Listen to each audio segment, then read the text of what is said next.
Hey guys, welcome to this quick tutorial where we'll explain how you can reconcile credit card in QuickBooks Online. So let's get started.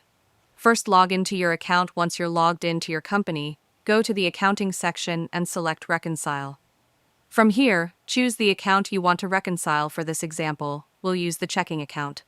QuickBooks only requires two pieces of information: the ending balance from your bank statement and the statement ending date. Enter those details, then click Start to begin.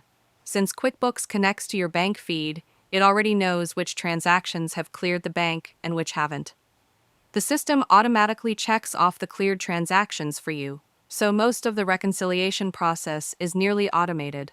All you need to do is review the information and make sure everything looks accurate. If there are any adjustments to make, such as clearing out old outstanding checks, you can handle those here. You also have the option to filter transactions by payments or deposits to review specific items. The goal is to get a green check mark and a $0 difference. Once you see that, you're ready to finish. Click Finish Now, and QuickBooks will confirm that the account has been reconciled. If you found this video helpful, consider giving it a like and subscribe.